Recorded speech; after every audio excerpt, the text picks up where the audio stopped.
After a mistake that nearly destroyed everything, a Navy SEAL left the battlefield and bought a limestone mountain in the cold northern wilderness. He wasn't running from war.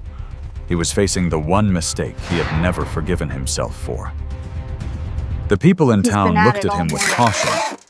A former soldier building a home inside stone, alongside a German shepherd too intelligent to be just a pet. Then the storm came. The only road out was buried, and the mountain began to breathe in a way that made everyone realize they had judged him too quickly. And in that moment, strength alone was not enough. Instinct, faith, and preparation were truly put to the test. Before we begin, let me know where you're watching from. Don't forget to like and subscribe, and share your thoughts so this channel can keep growing stronger. And now, let's begin the story. The sky over northern Montana had a clean, bright cruelty to it, blue so pale it looked scraped thin, as if winter had tried to sand the color out of the world and hadn't quite finished. Pines stood shoulder to shoulder like old soldiers who had forgotten how to relax. Snow lay in sheets across the hills, broken only by the dark seams of rock and the dull silver of a creek that refused to freeze all the way.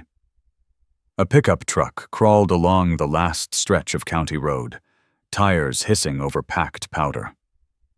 Inside, Griffin Hale drove with both hands on the wheel, not because the road demanded it, but because some habits were welded into bone. 35 years old, about 6 feet tall, lean and built like a tool meant to be used daily rather than displayed. He had the quiet, yet efficient strength of someone who'd learned early that being heavy wasn't the same as being strong. His face was clean-shaven down to the discipline of the razor. Without stubble to soften it, his jaw looked squared by decision, cheekbones sharp enough to catch the winter light. His skin was fair, but weathered wind-burnished in the way the North did to anyone who spent time outside long enough to be noticed by it. His eyes, gray-green and steady, had the calm of a man who had already watched the world do its worst tricks and had survived the applause afterward. In the passenger footwell, a German shepherd lifted its head when the truck slowed for a bend. Sable 6 years old, sable coat shading from cream to gray to black like smoke over ash, watched the trees with amber eyes that missed almost nothing. The dog wore a black harness, edged with a deep, muted red that looked warmer against the cold, the way a coal looked warm even before it caught fire. One ear cocked, then the other, as if listening to a conversation the forest was trying not to have. Griffin glanced down and exhaled through his nose. "Yeah," he muttered, voice low, almost amused. "I see it too." Sable did not wag. It didn't need to. The dog's stillness was its language measured, precise, like a hand signal in a place where speaking could get you killed. Kettle Ridge appeared around the bend without ceremony. A small town tucked into the edge of the timberline, it looked like it had been built out of stubbornness and left there as a dare.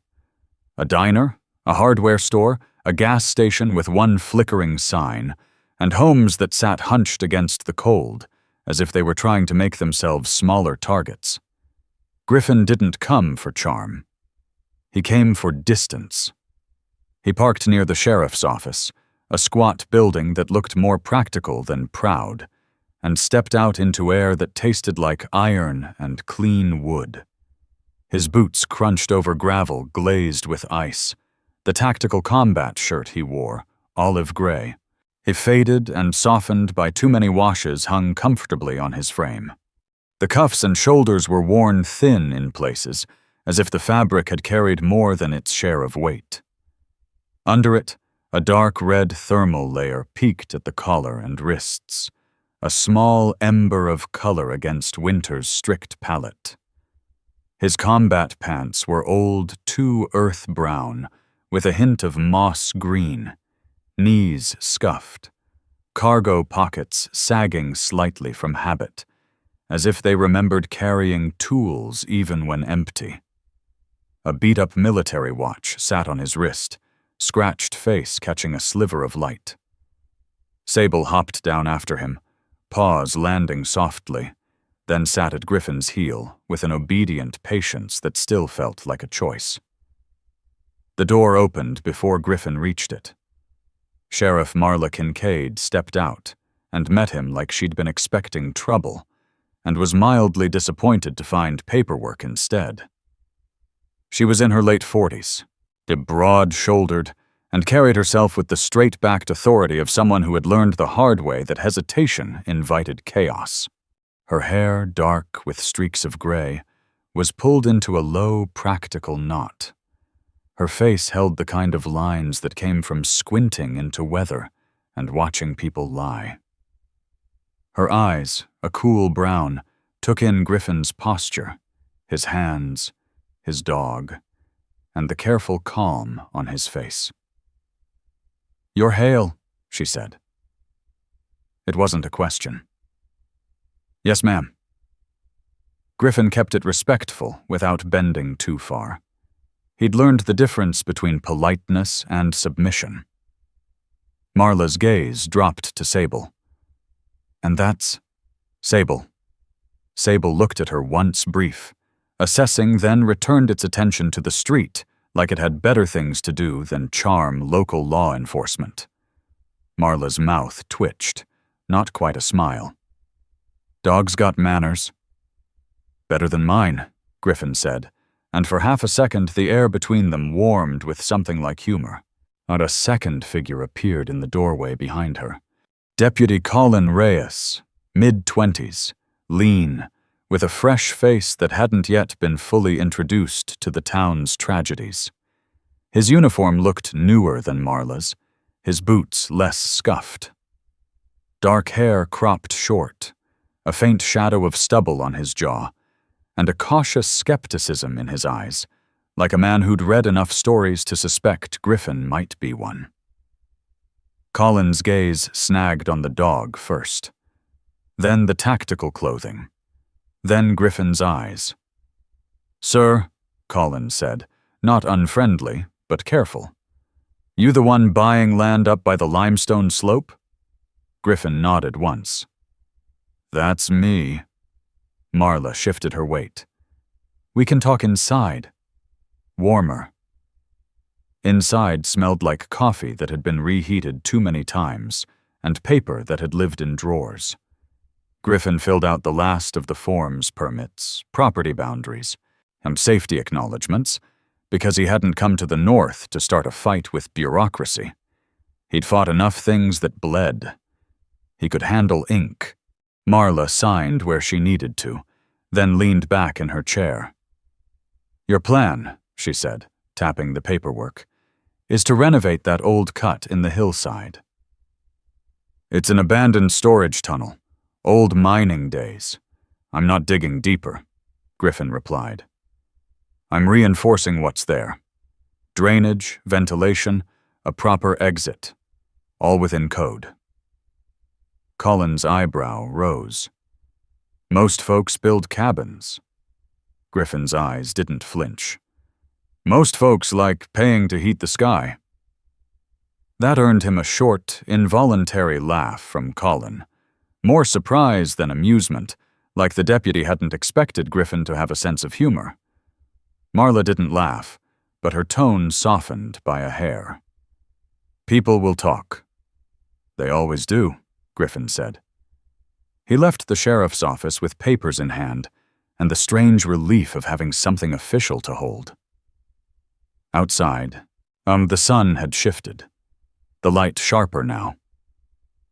As Griffin walked toward his truck, a woman crossed the street toward him, careful steps on the slick pavement. June Calder looked like someone who belonged outdoors even when she was forced into town. Early 30s, tall and wiry, with wind-reddened cheeks, and hair the color of chestnut bark, braided down her back beneath a knit cap. Her eyes were bright hazel, curious, and when she spoke, it carried the steady confidence of someone used to explaining complicated things to people who didn't know they cared. "You're the new guy," she said, not accusatory, observational. "Depends who's asking." June smiled. "June Calder. I teach earth science at the school. I heard you bought the Limestone slope." Griffin paused. "That news travels fast." "This town doesn't have much entertainment," she said. "We make do." Sable leaned forward slightly, sniffing the air around June, not aggressive, just thorough. June didn't reach out to pet the dog like tourists did. She held still, letting the animal decide the terms. "I'm not here to scare you off," June added. "I'm here to tell you the rock up there is complicated." Griffin studied her. "Complicated how?" June tilted her head toward the tree line. "Karst limestone. Pockets, voids. It can be stable for decades and then shift when water finds a new path. If you're reinforcing an existing tunnel, do it right. Drainage matters. Venting matters. And..." She hesitated, then shrugged. "The ground remembers." Griffin felt that phrase land somewhere old inside him. "I plan to do it right," he said. June nodded once, as if satisfied. Then her gaze dropped to the worn fabric at Griffin's shoulder. "You were military." "Was. People here don't always know what to do with that," she said, voice gentle, not pitying. "They'll either make you a hero or a threat. Neither is fair." Griffin's mouth pulled into something that wasn't quite a smile. "Fair isn't really the North's hobby." June laughed at that light, quick, and waved as she stepped away, leaving behind the faint scent of pine and cold air. Griffin drove out of town and up toward his land. The road narrowed into a dirt track. Snow thickened. The world grew quieter, as if the trees absorbed sound like cloth absorbed water. When he finally stopped, the limestone slope rose ahead of him, pale rock banded with darker streaks, its face rough and patient. The entrance to the old tunnel sat half-hidden beneath a ledge, rimmed with moss and pale lichen. Someone long ago had framed it with stone. Griffin had already planned to add a steel door, a simple overhang to prevent snow buildup, and reflective markers for storms. Practical things. Human things. Sable jumped down and approached the opening, then stopped. The dog's body went rigid, not in fear, but in focus. Ears forward, tail still, nose lifted slightly as if tasting the air. Griffin's hand drifted to the strap of Sable's harness. "What is it?" he whispered. Art Sable didn't look back. It stared into the shadowed mouth of the tunnel, like it could see through stone. Griffin's chest tightened in a way he hated, because it felt too familiar. Somewhere far away in memory, a different dog had done something similar, gone still, signaled wrongness, and Griffin had waved it off because the radio said the building was clear, because the intel said the route was safe, because he'd been in a hurry to finish the job. He'd learned what it cost to ignore an animal that had no reason to lie. A small gust of wind moved down the tunnel and breathed cold air into Griffin's face. It carried dampness, mineral sharp, and something else faint, metallic, like old tools or old blood, though Griffin refused to give that thought a home. He forced himself to breathe evenly. "Okay," he said softly, like speaking to both the dog and the part of himself that wanted to flinch. "We'll check it." Griffin pulled out a flashlight and swept the beam across the entrance. The light caught rough stone, a shallow bend, and the glimmer of water deeper in. Nothing jumped out. No fresh tracks, no movement. But Sable remained still. Rehook, mid-chapter moment. As Griffin stepped closer, the dog finally moved. One slow pace forward, then abruptly turned its head toward the trees behind them. Not toward the town, not toward the road, toward the dense, dark line where the forest began. Sable gave a single, low huff. Not a bark, not a growl, a warning too subtle for anyone who didn't know the dog's language. Griffin followed the dog's gaze. Between two pines, half buried in snow, something pale caught the light for just a second, like a small shard of glass or reflective tape. Then the wind pushed a veil of powder across it, and it vanished. Griffin stood perfectly still, hearing only the quiet drip from somewhere inside the limestone. He felt the old, but instinctive itch at the base of his skull, the sense that the world had just blinked and dared him to pretend he hadn't noticed. Sable looked up at him once, amber eyes steady. Not afraid, not angry. Not just asking the same question it always asked in the only way it could. "Are you going to listen this time?" Griffin swallowed. His humor tried to surface and failed, like a match in wet wind. "All right," he murmured, and the words sounded like a promise. "We listen." He didn't go chasing ghosts into the trees. Not yet.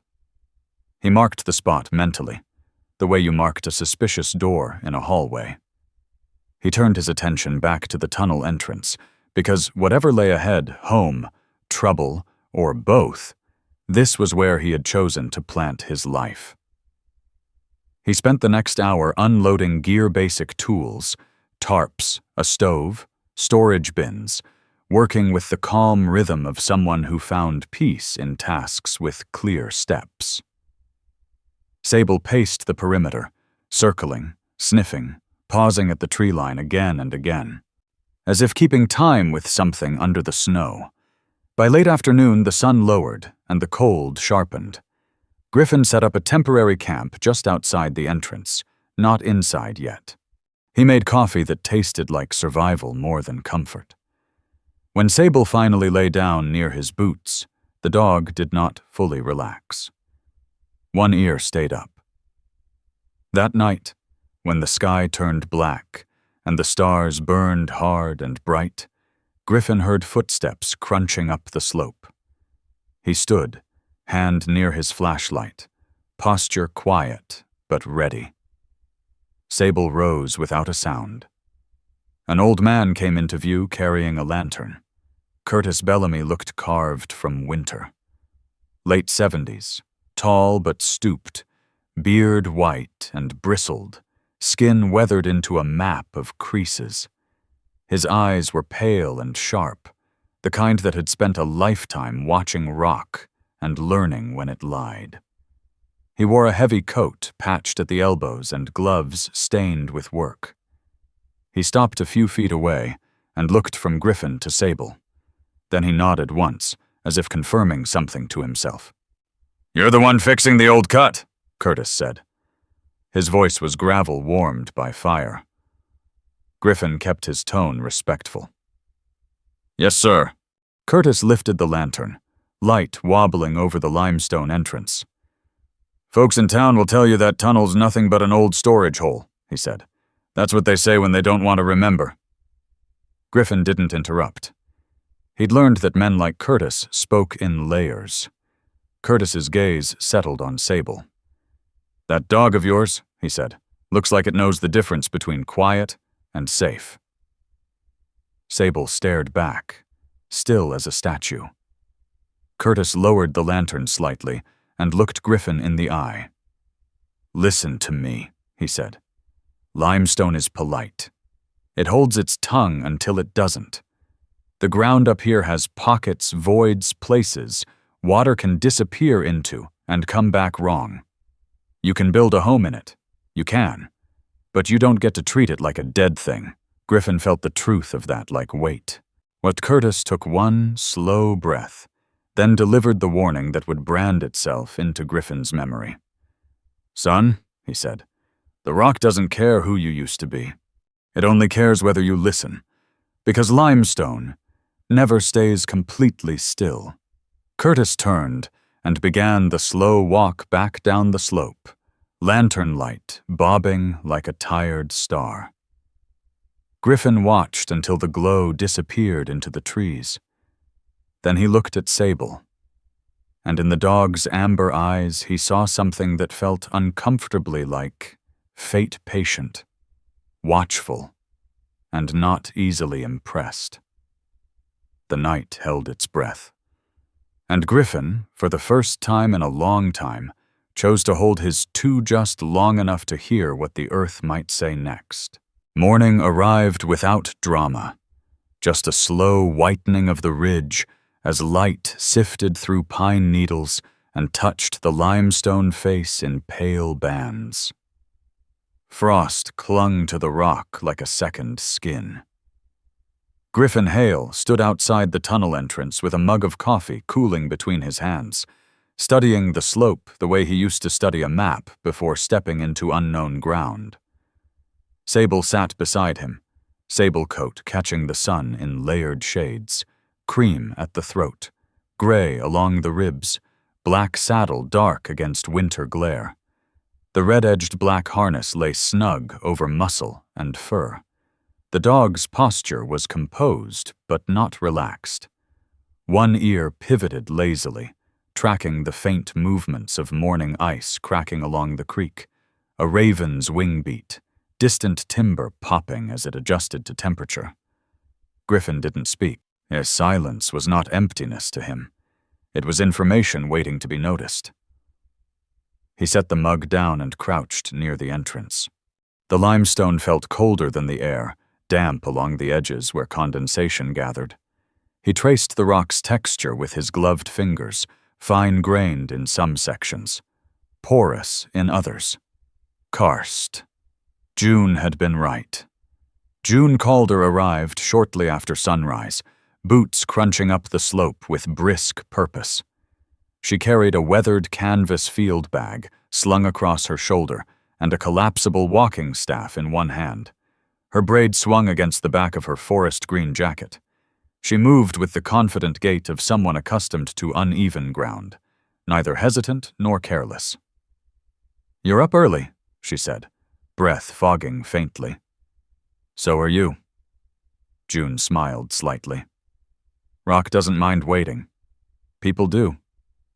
She knelt near the entrance and brushed frost from the limestone wall. From her bag, she removed a small geology hammer and a hand lens and a folded topographic map laminated against weather.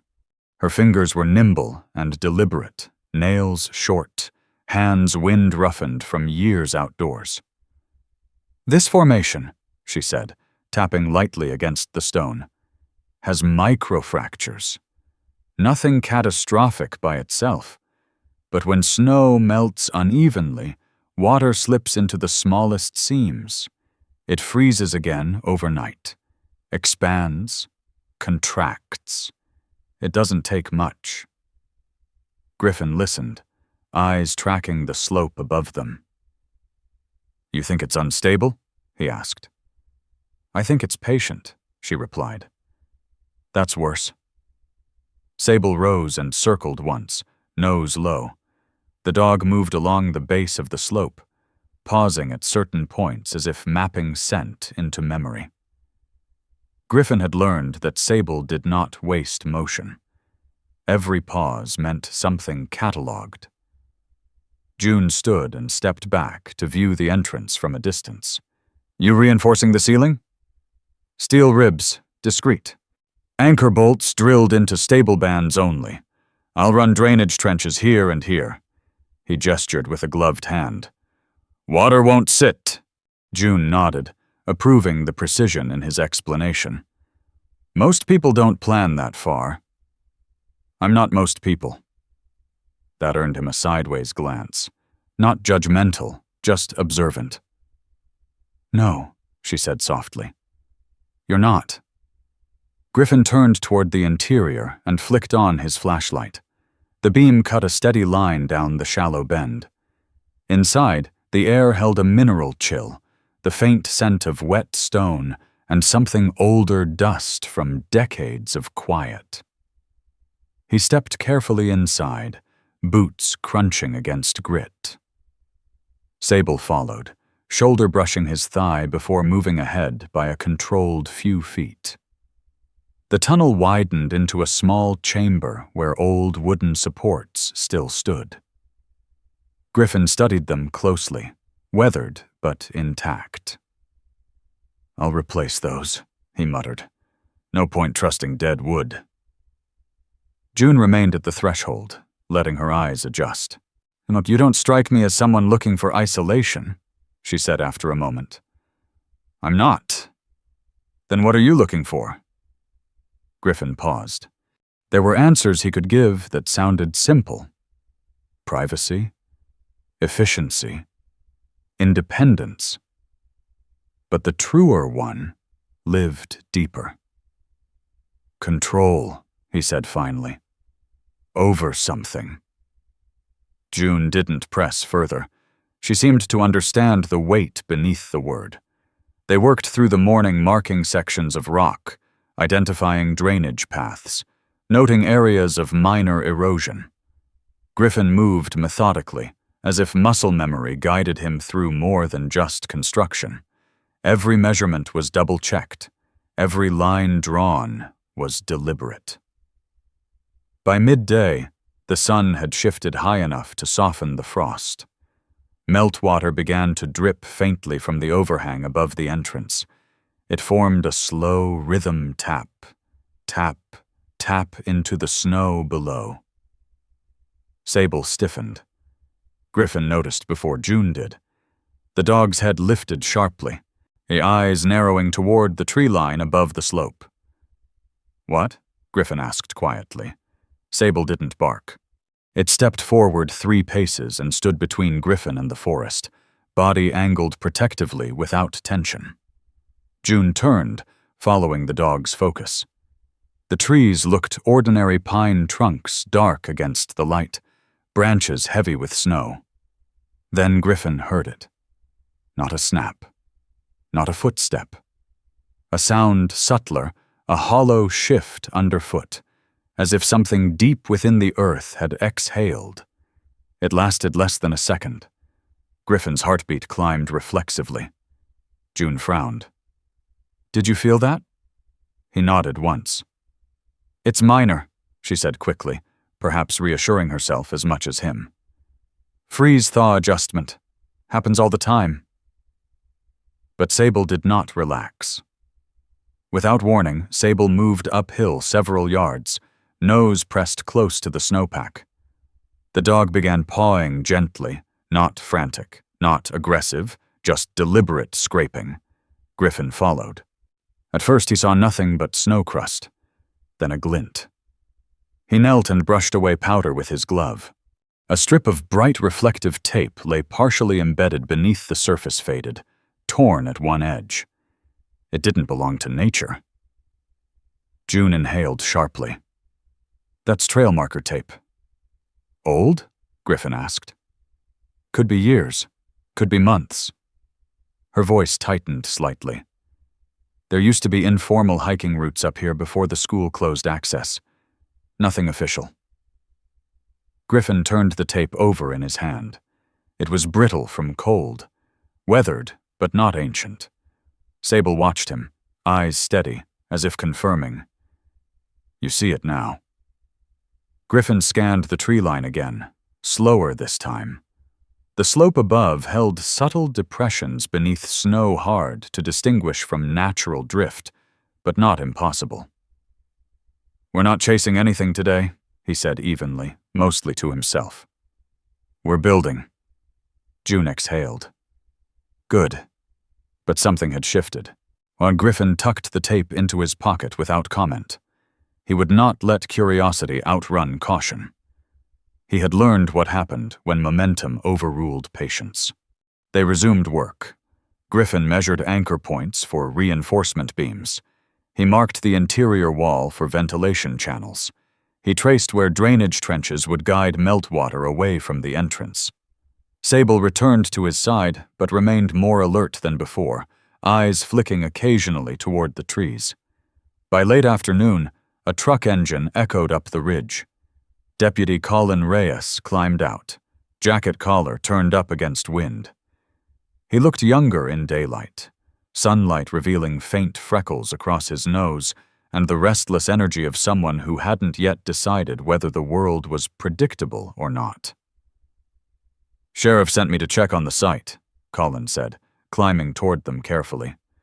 "Make sure nothing's collapsing." "Nothing yet?" Griffin replied. Colin eyed the tunnel opening. "You sure about this?" "I wouldn't start it if I wasn't." Colin nodded slowly, gaze lingering on Sable. "Dog seems on edge." "Dog's observant," Griffin corrected. Colin crouched near the entrance, brushing snow from his pant leg. "You know," he said hesitantly, "there was a minor sinkhole north of town 15 years back. Nobody hurt. But folks remember." Griffin appreciated the information. "That slope? Different formation, but similar limestone." June stepped forward. "This ridge is stable enough with reinforcement, as long as drainage is done right." Colin looked between them, uncertain but reassured by their confidence. "I'll log that you're following recommendations," he said finally. "Town doesn't need rumors." Griffin gave a small nod. Colin lingered a second longer than necessary, eyes scanning the forest. "Feels quiet up here." "It is," Griffin said. Colin gave a short laugh. "Yeah, guess I'm used to sirens." He left shortly after, engine noise fading down the road.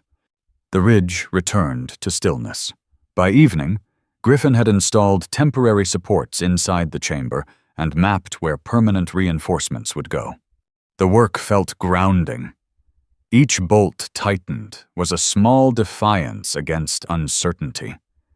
As dusk lowered, shadows stretched long across the snow. Griffin stood outside the entrance once more, Sable seated beside him. The forest exhaled cold air that smelled faintly of sap and distant water. He reached down and scratched behind Sable's ear. "You did good," he murmured. The dog leaned subtly into his hand. The reflective tape weighed lightly in his pocket, not heavy enough to alarm, but enough to remind. Griffin looked at the limestone slope, at the faint hairline fractures he now knew existed beneath the surface. He thought of Curtis's words about rock being polite, until it wasn't. Control, he reminded himself, did not mean dominance. It meant preparation. As darkness settled, Griffin carried his gear inside the entrance chamber, as positioning lantern light to cast warm gold against the stone. The interior felt different now, not empty, not yet home, but claimed. Sable lay at the threshold, facing outward toward the trees, guarding, listening. Griffin sat on a crate and watched the steady drip of meltwater outside. The ridge did not speak again that night, but it breathed, and this time Griffin was paying attention. The morning the call came, the air tasted different, not colder, not warmer, just unsettled. Griffin Hale noticed it before his phone vibrated against the crate inside the limestone chamber. Sable noticed it before that. The dog had been awake since dawn, pacing the entrance in tight, silent loops.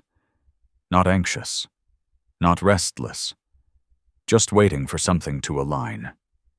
Griffin was tightening the final temporary brace inside the chamber when his phone buzzed, an unfamiliar number with a local prefix.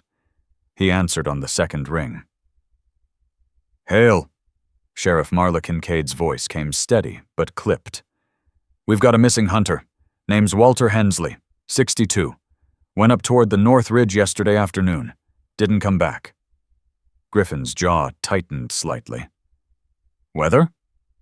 Clear yesterday. Dropped below freezing overnight. A pause. He knows the woods, or thinks he does. Translation. Pride involved. Marla continued. Search teams assembling at the trailhead in 30. You said your dog's trained. She is. Another beat of silence. Griffin imagined Marla weighing pride against practicality. Bring her, she said, and yourself. The call ended. Griffin exhaled once and crouched in front of Sable. The dog's amber eyes met his, calm, alert. Work, he said quietly. The word shifted something in the air between them. Sable straightened, muscles aligning under her sable coat. 6 years old, past the impulsive stage of youth, not yet slowed by age, she carried the quiet confidence of experience. The black saddle along her back darkened toward her tail, while cream and gray feathered around her chest and flanks. Her ears stood sharp, triangular silhouettes against the cave's golden lantern light. Griffin clipped a long lead to her harness, but left it slack. Trust, not tension. The trailhead north of town sat at the edge of denser timber where snow lay uneven, crusted in some places, soft in others. Several trucks were already parked when Griffin arrived. Deputy Colin Reyes stood near the hood of his cruiser, breath fogging in the cold. He looked less casual today, jaw set tighter, eyes scanning constantly. Nervous energy had replaced skepticism. Near him stood Walter Hensley's wife, Margaret. Margaret Hensley was small and compact, bundled in a heavy blue coat that made her appear almost swallowed by fabric.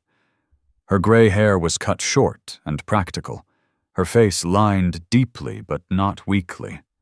The lines came from decades of squinting into sun and wind, not from softness. Her hands were clenched together in front of her chest, as if holding something invisible that she refused to drop.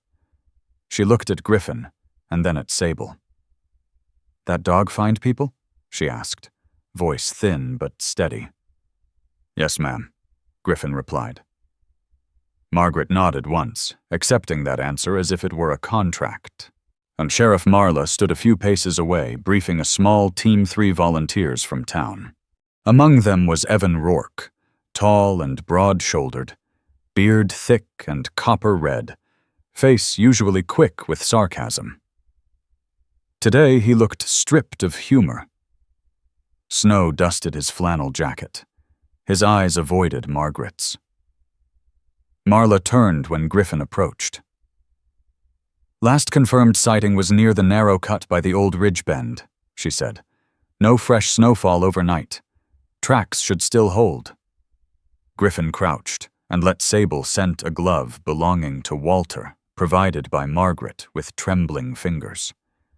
Sable inhaled deeply, nostrils flaring once.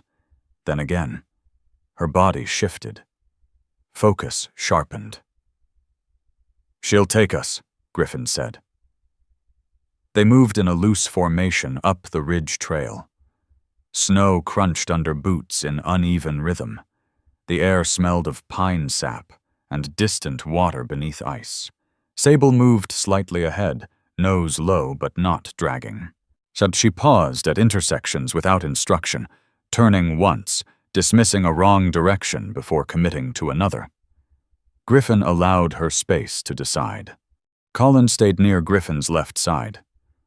You've done this before, the deputy said quietly. Yes. Combat? Griffin didn't answer immediately. The forest held too much memory for easy replies. Yes, he said at last. Colin nodded, as if that confirmed something he'd suspected but hadn't wanted to ask. They reached the ridge bend, a narrow shelf, where the trail curved sharply above a shallow drop. Snow here was churned in places. Sable halted abruptly, her head lifted, ears forward. She pivoted slightly downhill. Griffin felt the shift before understanding it. "Hold," he murmured to the group. Sable moved 10 feet down the slope, then veered left, circling in a tight arc. She stopped, sniffed the snowpack carefully, then stepped away and continued another few yards. Evan frowned. Is she off track? Griffin watched the dog's body language, not just movement, but tension along the spine, the rhythm of her breathing. "No," he said quietly. "She's sorting." Sorting. Distinguishing overlapping scents. Snow-trapped smells differently than dry earth. It muted, distorted. Sable paused again, then angled sharply toward a cluster of young firs. Griffin followed. At the base of one tree, snow was compressed. "Slide," Colin muttered. Not a dramatic one, just a small slip where someone had lost footing and scrambled. Sable continued downhill. The slope steepened gradually. Griffin signaled the others to move carefully. Ice crusted beneath powder in places, treacherous if rushed. 20 yards below the ridge, Sable stopped. Completely. Not searching. Not circling. Still. Griffin's pulse ticked upward. He stepped beside her. Below them, partly obscured by fallen branches, a figure lay twisted against the base of a tree. Walter Hensley. He was alive. Barely. Walter was broad-built even in age, with a thick gray beard frosted by condensation and a hunting jacket that had seen years of service. His face was weathered and sunburned permanently across the nose. Now it was pale beneath the frost. His rifle lay several feet away. He stirred faintly when Griffin knelt beside him. "Sir," Griffin said calmly. "Stay still." Walter's eyes fluttered open blue, stubborn even in confusion. "Damn slope," he rasped. Hypothermia was creeping in, but not yet dominant. One leg lay at an unnatural angle. "Fracture," Griffin assessed quietly. Colin slid down carefully beside him, radio already in hand. "We've got him." Sable stood just behind Griffin, watching Walter intently. No barking, no unnecessary movement, just presence. As Griffin secured a splint using improvised supports from the pack, Walter's gaze shifted weakly to the dog. "Did she find me?" he murmured. "Yes," Griffin said. Walter gave the faintest smile. "Good dog." As they prepared to lift Walter onto a stretcher improvised from poles and canvas, yet Sable suddenly turned her head sharply, not toward town, not uphill, but further down the slope into denser trees. Her body stiffened. Griffin felt it instantly. "Easy," he whispered. The others froze. There was no movement visible. No sound but wind brushing branches. Sable took 3 careful steps forward, then stopped. Nose lifted, testing air. For a long second, long enough to feel like a held breath. She stood there. Then slowly, deliberately, she returned to Griffin's side and sat. Griffin studied her. Not alarm. Confirmation. Something else had been there. Recently. But not now. He didn't voice it. Not yet. "Let's move," he said evenly. They carried Walter carefully up the slope, rotating positions to prevent slips. Griffin kept one hand lightly on Sable's harness the entire ascent. Not restraining, just connected. At the trailhead, Margaret rushed forward despite Marla's attempt to hold her back. She knelt beside Walter, brushing snow from his beard with shaking fingers. Tears came, silent and quick. Walter squeezed her hand weakly. "Told you I'd be fine," he muttered. Margaret shot him a look sharp enough to cut pride in half. "You'll live long enough to regret that," she said, voice thick. Even Evan barked out a short laugh of relief. As the ambulance prepared to depart, Marla stepped beside Griffin. "Good call," she said quietly. Griffin shook his head once. "Good dog." Marla glanced at Sable, who sat calmly amid chaos, tail resting against snow. "She doesn't seem like a miracle," Marla observed. "She's not," Griffin replied. "She's trained, and she listens." Marla's eyes flicked briefly to his face. "You do too?" Griffin didn't answer immediately. He watched the ambulance pull away, tires carving fresh tracks into snow. "Trying to," he said finally. As the crowd dispersed, Colin approached once more. "You think she picked up something else?" the deputy asked under his breath. So Griffin met his gaze steadily. "I think the woods remember everyone who walks through them," he said. "Some scents fade slower than others." Colin absorbed that, unsettled but thoughtful. By late afternoon, the ridge returned to quiet. Griffin and Sable walked back toward the limestone slope alone. The snow bore the marks of their search footprints crossing and recrossing, but already wind began softening edges. At the entrance to the tunnel, Sable paused and looked once more toward the distant timber. Griffin rested a hand briefly on her head. "You did your job," he said softly. Inside, the chamber weighted stone cool, air steady. Instinct was not magic. It was repetition. Attention. Trust built slowly and tested often. Griffin set his pack down and sat on the crate near the entrance. Outside, meltwater dripped again in slow rhythm. The ridge did not speak, but it had not been silent either, and Griffin, for the first time since leaving the service, what felt something unfamiliar but steady settling into place. Not control, not certainty, just alignment. He had listened, and someone had come home because of it. The morning after Walter Hensley was carried down the ridge, the sky was the wrong kind of beautiful. It stretched overhead in a wide, forgiving blue, sunlight spilling generously across the snowfields as if the mountain had decided to perform innocence. Pine needles glittered. The creek ran louder than usual, thin ice cracking at its edges. It would have been easy, dangerously easy to believe the ridge had settled back into quiet. Griffin Hale didn't trust beauty that arrived too cleanly. He stood outside the limestone entrance, breath steady, hands tucked beneath his arms against the chill. The tactical shirt he wore, faded olive gray, bore faint mineral streaks from yesterday's work. The dark red thermal beneath it caught in the light when he moved. His combat pants were damp at the knees from repeated kneeling, in boots crusted with frozen mud. Sable stood a few yards upslope, watching the tree line. The dog had been different since the search. Not anxious, not restless, but attentive in a deeper way, like a compass adjusting to a magnetic field no one else could sense. Her amber eyes tracked meltwater sliding down bark, tracked the subtle creaks of timber adjusting to temperature shifts. Griffin crouched near the trench he had begun carving to redirect runoff away from the tunnel mouth.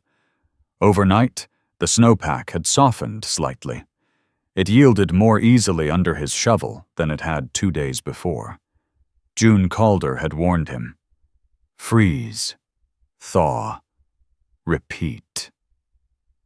He glanced toward the ridge above the entrance. The limestone face appeared stable at a glance, solid, pale, streaked with darker veins. But he knew now what to look for. Hairline cracks like faint pencil marks beneath the surface.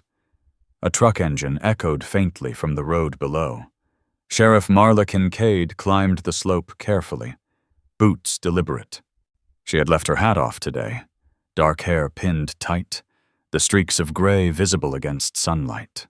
Her face looked less guarded than usual, but more thoughtful. "Heard Walter's surgery went well," she said without preamble. "Good," Griffin replied. Marla surveyed the trench. "June stopped by my office this morning." Griffin leaned on the shovel. "About the ridge?" "She's concerned." Marla's gaze shifted to the snowpack clinging to the upper ledges. "We're supposed to get a warming swing tomorrow afternoon, just a few hours above freezing, then back down overnight." Griffin nodded slowly. "That's not unusual," Marla added. "No," he said, "but it's enough." Marla studied him carefully. "You're not sounding alarmist." "I'm not," she folded her arms against the cold.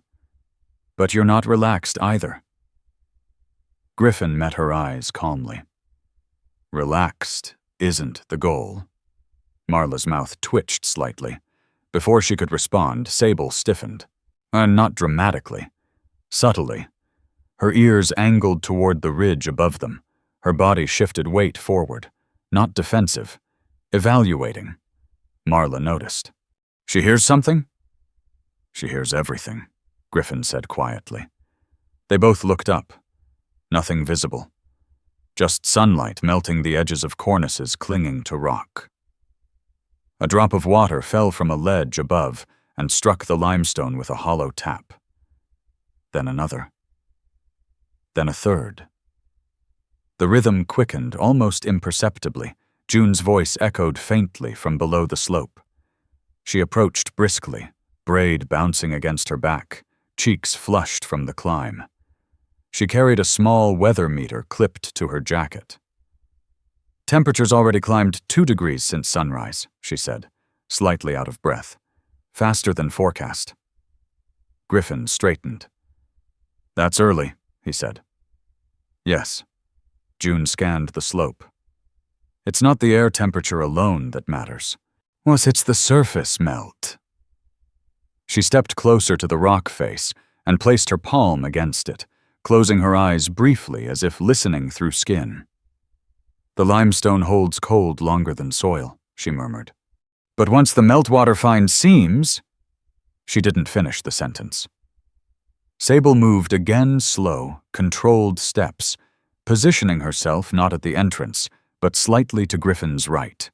He noticed immediately. She was triangulating, listening not just to what was in front of them, but above. A faint cracking sound reached them. Not sharp. More like a low internal shift. Marla inhaled slowly. "That's not comforting." Griffin didn't answer. His eyes scanned upward along the ridgeline. A small section of snow detached from an upper ledge and slid downward in a soft rush, breaking apart before reaching them. Minor. Insignificant. Except it wasn't the snow that concerned him. It was what lay beneath it. Without warning, Sable stepped directly between Griffin and the tunnel entrance and pressed her shoulder lightly against his leg. Not pulling him away, not pushing forward, just anchoring. Griffin felt the contact like a current. He followed her line of sight. For a brief, almost imperceptible second, the limestone face above the entrance seemed to ripple, not visibly shifting, but darkening in a narrow line where meltwater traced a new path along a fracture that had not been wet the day before. June saw it, too. Her breath caught. "That's new," she whispered. The dark line widened slightly as water seeped through. Not a collapse, not a slide, just a warning written in liquid. Griffin's mind moved quickly. Calculating angles, runoff direction, load weight of snowpack above. "We redirect more water," he said calmly. "Now." Marla nodded immediately. "What do you need?" "Volunteers, shovels, we widen the trench, divert flow before freeze tonight." Marla pulled her radio without hesitation. Within half an hour, 3 townspeople arrived, Evan Rourke among them, beard glinting copper in the sun. His sleeves rolled despite cold. His usual sarcasm had softened into practicality after the search rescue. "You think it's sliding?" Evan asked bluntly. "Not yet," Griffin replied. "We're making sure it doesn't." Evan didn't argue.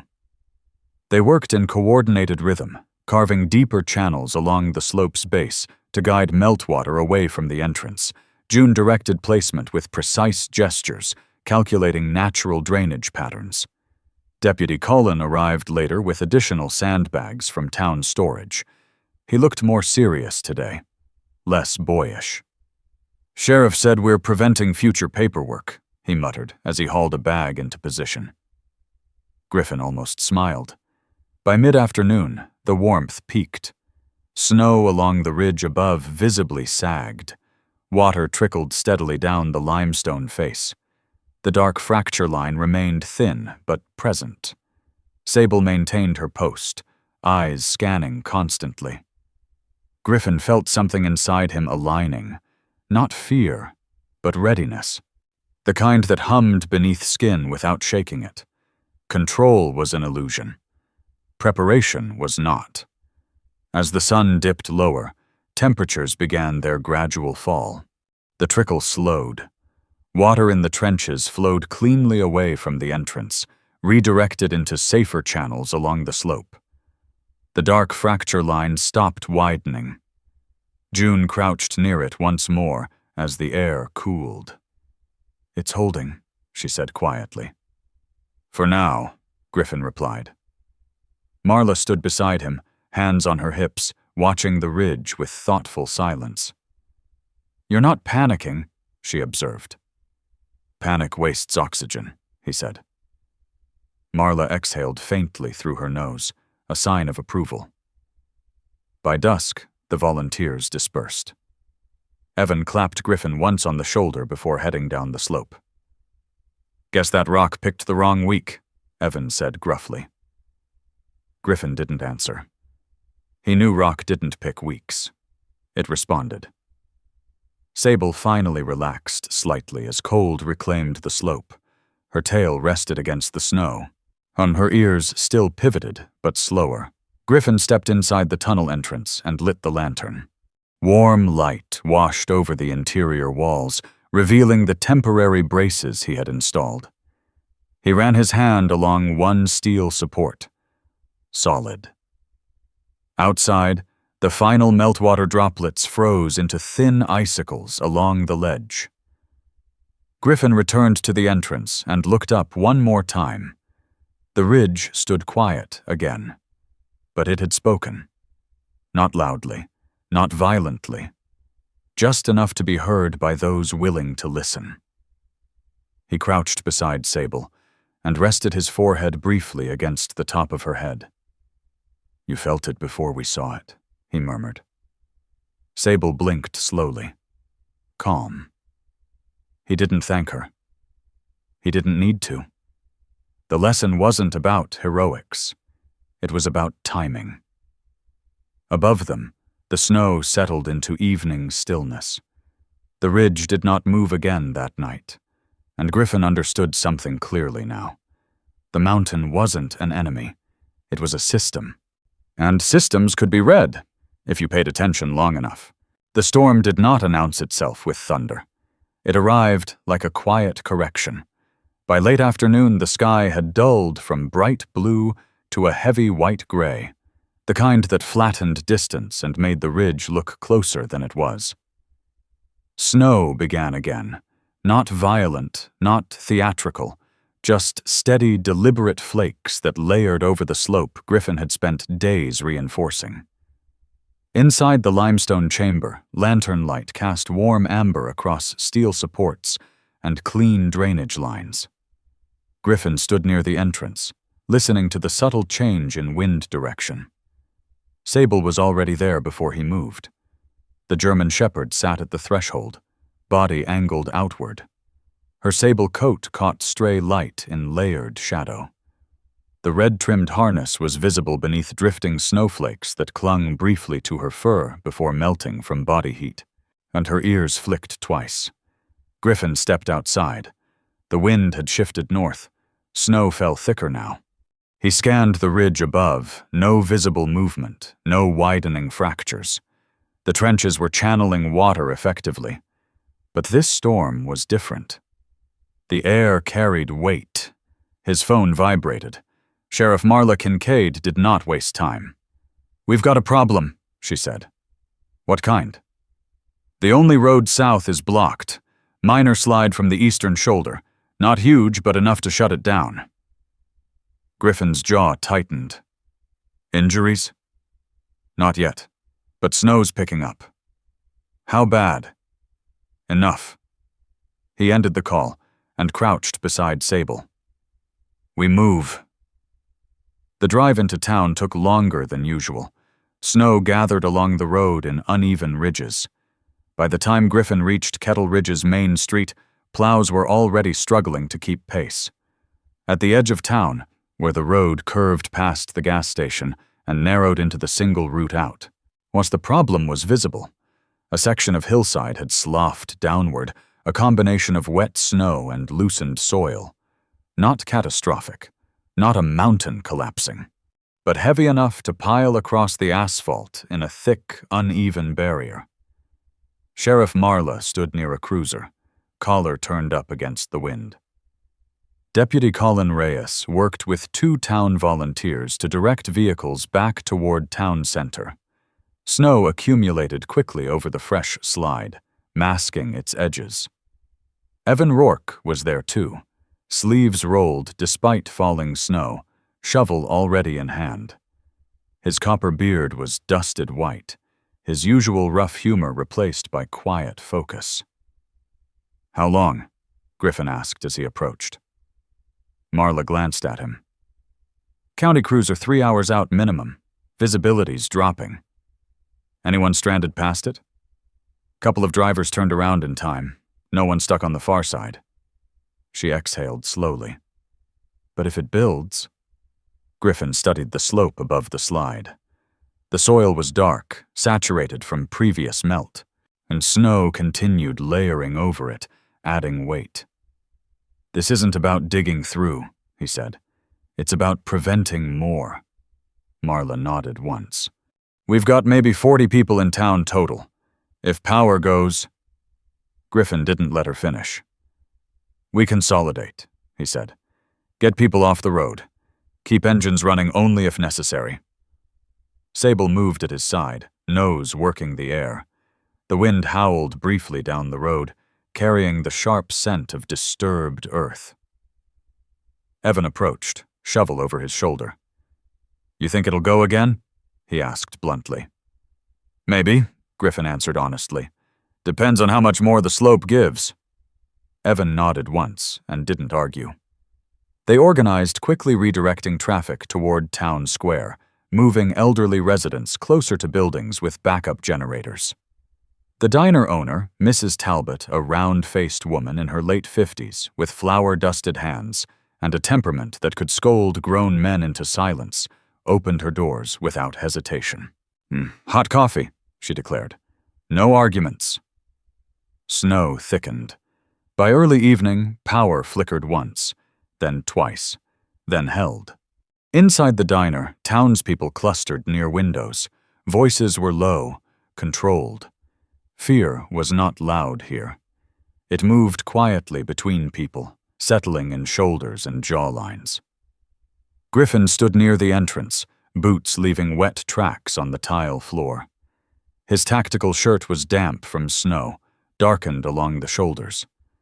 The red thermal beneath it glowed faintly when the overhead lights flickered. Sable lay near his boots, head upright. Then she rose. Slowly, her ears pivoted toward the road outside. Griffin followed her gaze. Through the frosted glass, he saw headlights approaching too fast for conditions. A pickup truck barreled down the road, brake lights flashing too late. "Move!" Griffin said sharply. The truck hit the edge of the slide barrier and skidded sideways, slamming into a snowbank with a dull, heavy thud. Inside the diner, a collective gasp rippled. Griffin was already outside. Snow stung his face as wind intensified. He reached the driver's side door just as Sable circled the vehicle. The driver, a young man, early 20s, sat stunned behind the wheel. Dark hair plastered to his forehead, jaw clenched tight in shock. He looked more angry than afraid. "You hurt?" Griffin demanded. The man blinked, breathing hard. "No, I thought I could make it." "You can't," Griffin replied evenly. The young man pushed open the door and stepped into snow up to his shins. His name, Griffin would later learn, was Tyler Brooks. Tall but underfed, shoulders hunched forward as if bracing against criticism he expected. His father had run the local mill before it closed years ago, a closure that had hardened him into restless impatience. Tyler kicked the snowbank in frustration. "This town shuts down over nothing."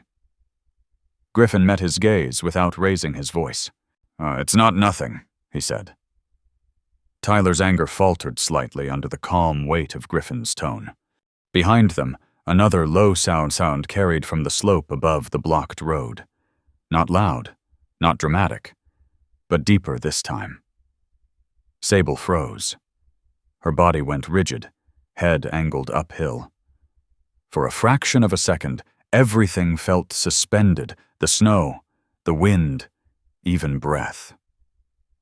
Then a secondary shift occurred. A fresh wave of heavy, wet snow slumped downward from higher on the shoulder, spilling across the already blocked road in a thicker mass. Not a roaring avalanche, just gravity asserting itself, but enough to bury the front bumper of Tyler's truck deeper. Tyler stared at it, stunned. Griffin's voice cut through the moment. "Back inside, now!" They moved quickly, Griffin guiding Tyler by the elbow. Sable trotted at their side, eyes still scanning the slope. Inside the diner, Mrs. Talbot handed Tyler a mug before he could protest. "Sit," she ordered. He obeyed. Outside, snow continued steadily. The blocked road was now impassable without heavy machinery. Sheriff Marla stepped inside, brushing snow from her jacket. "That's it," she said. "We're officially closed off." Griffin nodded. "Power's holding for now," Colin reported from near the counter, radio in hand. His youthful skepticism had been replaced by focused composure. Griffin scanned the room. Children sat near booths. Elderly couples whispered softly. Evan stood by the door, arms crossed, but alert. This wasn't catastrophe. It was containment. "We'll rotate watch shifts," Griffin said calmly. "Keep road clear of additional buildup near town edge. No one drives alone." Marla studied him for a second, assessing leadership not declared, but demonstrated. "You're taking point?" she asked. "I'm assisting," he corrected. But they both understood the weight of that distinction. The night deepened. Wind rattled window panes. His snow pressed against glass. Griffin stepped outside once more near midnight, Sable beside him.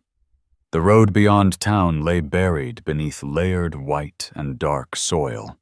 The ridge above loomed silent. No further movement, just stillness thick as wool. Sable inhaled deeply and exhaled, tension easing slightly. Griffin rested a hand along her back. "You felt that before it moved," he murmured. The dog leaned subtly into his leg. He looked back toward the limestone slope in the distance, faintly visible through snowfall. The trench work held. The ridge had not failed.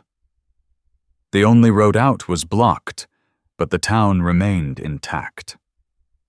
For now, that was enough. Inside, lights flickered once more, then steadied. Griffin turned toward warmth, toward people gathered not in panic, but in patience. The storm was not finished, but neither were they. By dawn, the storm had lost its temper, but not its consequence. Snow lay thick across Kettle Ridge, smoothing sharp edges, disguising the violence of the previous night beneath a deceptively peaceful white. The only road out remained sealed beneath compacted snow and earth. County plows were still hours away.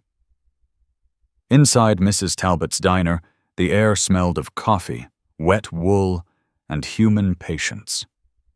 People had slept in booths and along walls wrapped in spare blankets. Children had curled beside parents. No one had panicked, but exhaustion showed in posture, in shoulders that sagged, in eyes that blinked slower than usual. Griffin Hale stood near the front windows, arms folded across his chest, listening to the rhythm of the wind easing outside. His olive-gray tactical shirt bore faint streaks of dried snow, but the red thermal beneath it gave off the only warmth he trusted earned, not imagined. His boots were damp, but steady, planted. Sable lay at his feet, chin resting on paws, amber eyes half-lidded yet alert. She had slept in intervals, not deeply. Her coat looked slightly heavier from melted snow dried against fur. The black harness edged in red remained secured. She had not been taken off duty. Sheriff Marla approached him quietly. "Power flickered again around 4, she said. "Backup generator at the clinic's holding." Griffin nodded once. "We move the vulnerable." Marla didn't ask what he meant. Within an hour, a small caravan of townspeople began making their way toward the limestone slope.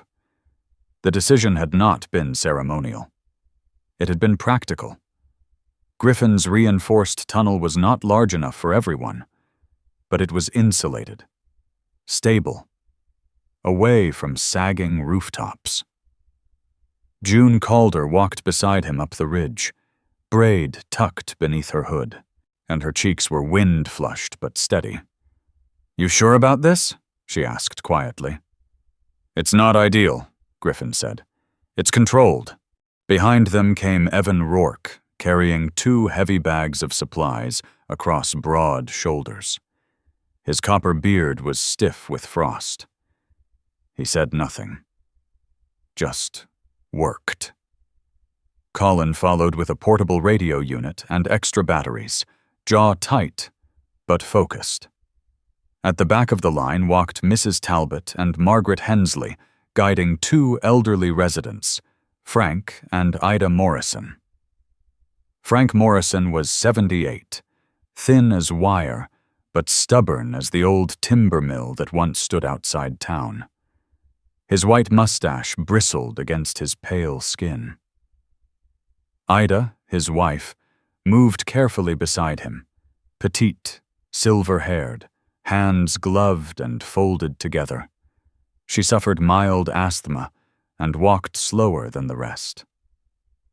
When they reached the limestone entrance, Griffin paused. The trench system held. The rock face above bore no new dark lines. Snow rested but did not sag. He exhaled quietly. Inside, lanterns were already lit. Steel supports glinted in warm light. The air was cool but stable, lacking the bite of open wind. Griffin directed movement carefully. "Elderly and kids inside first. Keep pathways clear. Stay near walls." Sable remained near the entrance, head turning slowly as each person passed. She watched posture, breathing, scent. Frank Morrison paused before entering and looked up at the rock ceiling skeptically. Never thought I'd take shelter in a hole," he muttered. Griffin met his gaze evenly. "It's reinforced." Frank studied him a second longer, then nodded once and stepped inside. The chamber filled gradually, not crowded, but dense with breath and quiet murmurs. June organized seating. Colin positioned the radio near the inner wall. Evan stacked supplies neatly without instruction. Griffin moved between groups, adjusting lantern placement to distribute warmth evenly. Sable shifted inside after the last resident entered, and she stood near the center of the chamber. Still, listening. The cave felt different now. Not empty stone, but occupied shelter. The air held the layered scents of wool, leather, metal, coffee, and human nerves.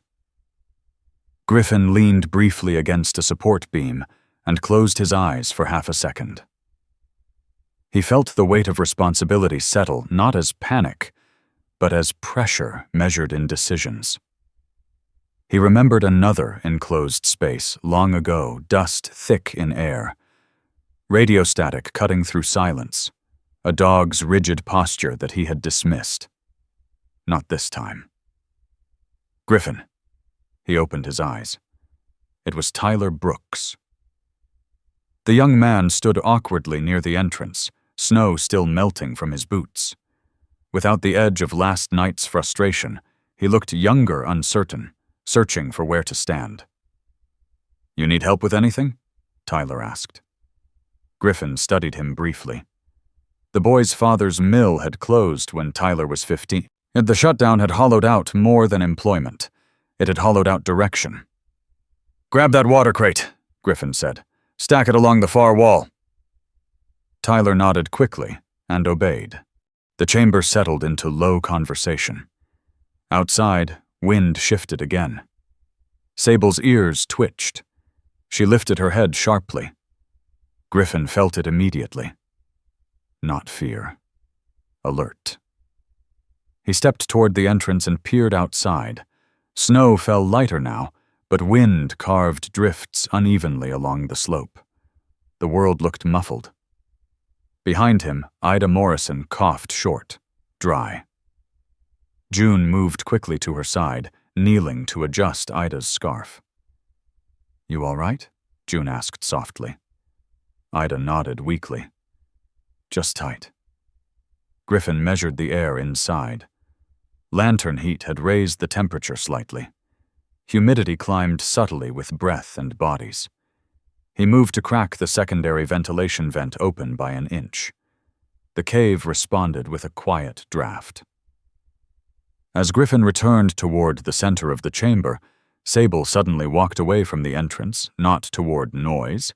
It's not toward Ida, but toward the rear wall, where older limestone met reinforced steel. She pressed her nose to the rock, held it there, then placed one paw gently against the stone. Not scratching, just touching. Griffin's breath slowed. He stepped beside her. The rock felt cool under his palm. Steady. No vibration. Yet Sable did not withdraw. Her body was rigid, not alarmed, but tuned. For several long seconds, the chamber seemed to quiet further, as if every breath paused in collective instinct. Then Sable stepped back. Sat. Calm. The moment passed, but Griffin knew she had felt something small, something subtle within the stone. Not collapse, adjustment. He did not announce it. There was nothing to alarm, nothing visible. But he marked it. The cave was alive in ways that demanded humility. He scanned the supports again. All secure, no shift. June met his eyes from across the chamber. She had seen Sable's behavior too. "You felt it?" she whispered later. That's when she joined him near the entrance. "Minor," he replied. June nodded slowly. "Stone contracts as temperature drops. It speaks quietly." Griffin almost smiled. "I prefer quiet." Outside, wind softened. Inside, voices resumed normal rhythm. Margaret Hensley sat near Frank and Ida, knitting with steady hands despite the circumstances. Her movements were small but firm, a woman who believed routine could anchor fear. Evan leaned against the wall, arms folded, gaze drifting occasionally toward the entrance. The usual sarcasm had been replaced by quiet observation. Responsibility had reshaped him slightly. Colin checked the radio again.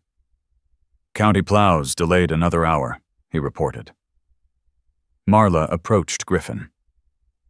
"You built this right," she said simply. "I built it to last," he replied. Marla studied the interior once more. "Town owes you." Griffin shook his head. "Town owes itself." Evening approached slowly. The storm thinned to flurries. Children dozed against parents. Lantern light glowed steady. Ida's breathing eased with warmth. Sable lay now near the entrance again, chin on paws, eyes half closed but not asleep. Griffin sat on the crate he had claimed earlier, hands resting loosely on his knees. He did not feel heroic. He felt necessary. Outside, a faint mechanical rumble eventually echoed through the valley, the distant promise of plows approaching. No one cheered. Relief in small towns rarely arrives loudly. It settles. Like snow. Griffin stood and stepped outside once more. The ridge held. The trench lines were intact. The limestone face remained steady under new accumulation. He looked back into the chamber where people sheltered within walls once questioned. The house in stone had not been foolish. It had been ready. When he re-entered, Sable rose briefly and brushed against his leg before settling again. The storm had tested structure, not destroyed it. And for now, that was enough. The storm left quietly, not in a burst of light, not with a triumphant sunrise, just a gradual thinning of snow until the air felt lighter, as if the sky had finished what it came to say. County plows arrived late morning, engines grinding patiently through the southern roadblock.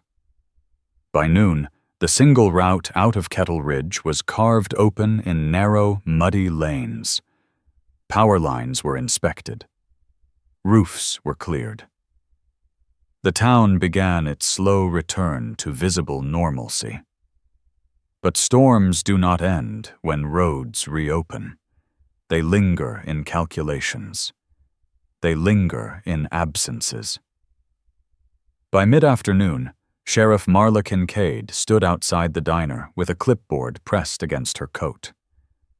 The sky had brightened to a pale silver blue, sunlight reflecting sharply off new snow. "Everyone accounted for," Deputy Colin Reyes reported, radio clipped to his chest. Marla nodded once. "Everyone?" she repeated. The word hovered. Griffin Hale stood a few steps away, hands resting loosely on his hips, eyes scanning faces not for who was present, but for who was not. Sable stood beside him, posture relaxed but attentive. Then June Calder approached quickly from the far side of the street. Her braid had loosened slightly, strands of chestnut hair escaping against wind-reddened cheeks. She looked focused, not alarmed, but searching. "Have you seen Carter?" she asked. Marla frowned faintly. "Carter Whitlow?" June nodded. Carter Whitlow was 17 thin, long-limbed, with sandy blonde hair perpetually falling into eyes too serious for his age. He wore oversized jackets even when unnecessary, as if hiding inside them. His mother had passed 3 years earlier. His father worked 2 towns over and returned only on weekends. Carter spent most afternoons wandering the edges of town with a camera slung around his neck, photographing things no one else noticed. Marla scanned the street again. "He wasn't at the diner?" she asked. "No," June replied quietly. "I assumed he stayed home. But his house is empty." Griffin's jaw tightened almost imperceptibly. "Last anyone saw him?" he asked. June hesitated. Yesterday afternoon, near the old school. The old school building sat near the northern edge of town, a low brick structure long closed after enrollment dropped too low to justify keeping it open. Its basement level had once housed maintenance rooms and storage. Griffin felt something shift beneath the surface of calm. The storm had ended, but the quiet had not. "I'll check," he said simply. Marla did not argue. Sable moved before he did. The walk to the old school took less than 10 minutes. Snow crunched under boots in thick, uneven layers. The building stood partially drifted along its north wall, windows half buried. And the main doors were locked but undamaged. Griffin circled to the side entrance. The basement access door was slightly ajar, not forced, just open enough to invite cold inside. Sable's body stiffened instantly. Her nose lowered toward the threshold. Griffin exhaled once. "Search," he said quietly. Sable entered first, movement fluid and controlled. The basement smelled of damp cement and old insulation. Snow had blown through cracks in the door, leaving a thin white scatter along the floor. Griffin's boots echoed softly on concrete steps. Then Sable stopped. Not at the center of the room, not near visible disturbance. She angled toward a storage alcove at the far end, where old desks and broken chairs were stacked unevenly. Her body lowered slightly, focused, deliberate. Griffin moved slowly behind her. "Carter," he called evenly. "It's Griffin." No answer. Then a faint sound. Not loud, not dramatic. Just the subtle rhythm of breathing that did not match his own. Sable stepped forward and pressed her nose toward the base of a stack of folding tables. Griffin crouched and pulled one aside carefully. Behind it, wedged between metal frames and cardboard boxes, sat Carter Whitlow. He was pale, but conscious, knees drawn tightly to his chest. His camera lay beside him, strap tangled. His sandy hair fell into wide, frightened eyes. He did not look injured. He looked overwhelmed. "Hey," Griffin said gently. "You're not in trouble." Carter blinked slowly, voice rough. "I didn't want to get in the way." Griffin held his gaze steady. "You weren't in the way." Carter swallowed hard. "Everyone was at the diner. I thought, if something else happened." His words drifted. He had come here before the worst of the storm, likely intending to document it. Then the slide, then isolation.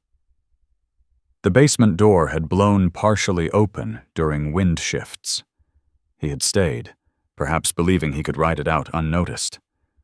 Griffin reached out carefully. "You're cold," he said. Carter gave a faint nod. Sable stepped closer and lowered her head into Carter's lap without hesitation. The boy's hands instinctively buried into her thick fur. His breathing steadied.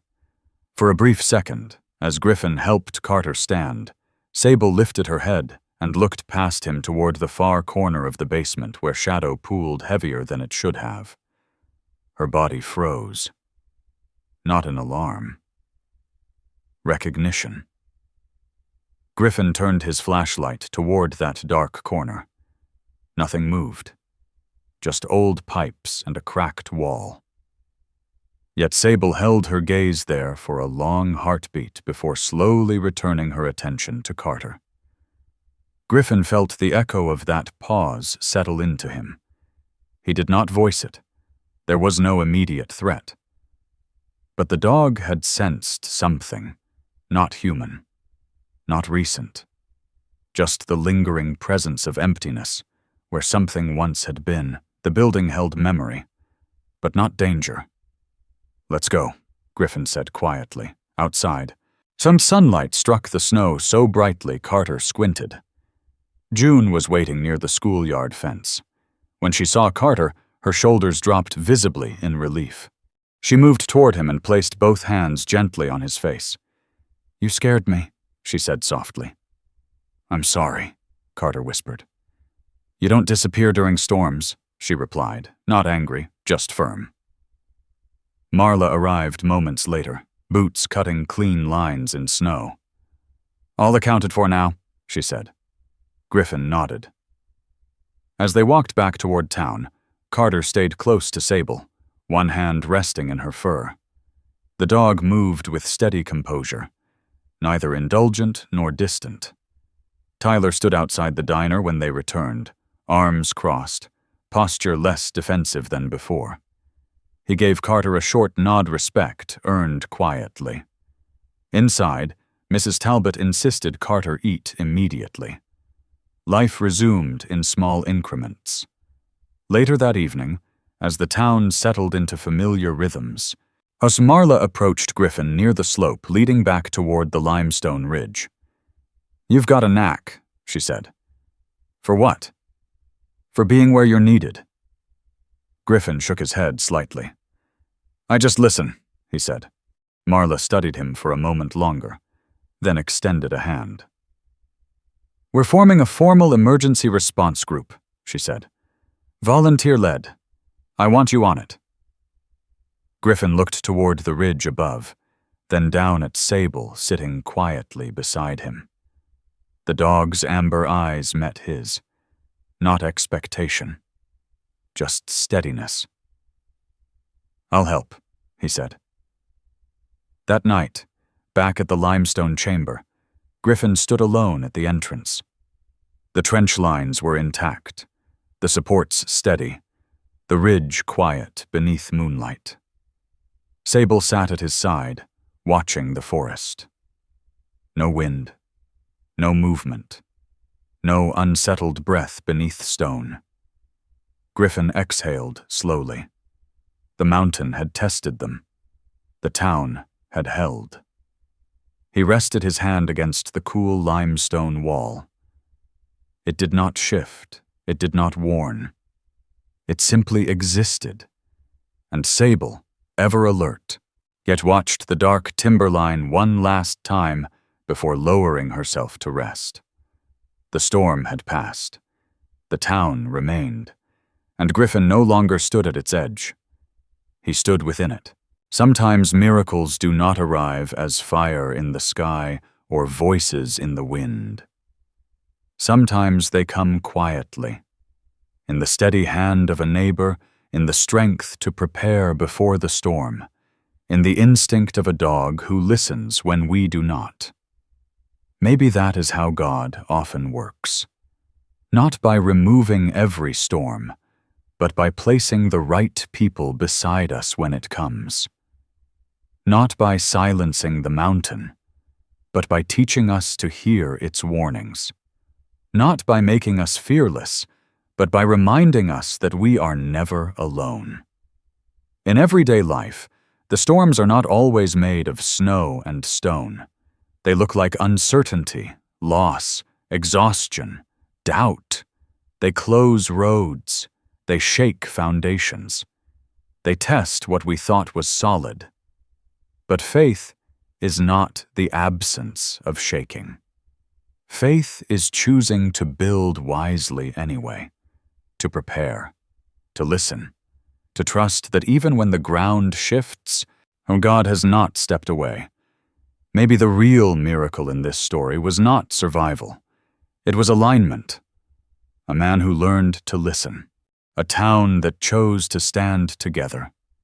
A dog that never stopped paying attention. And a quiet reminder that grace often speaks in whispers. If this story touched your heart, share it with someone who may be walking through their own storm.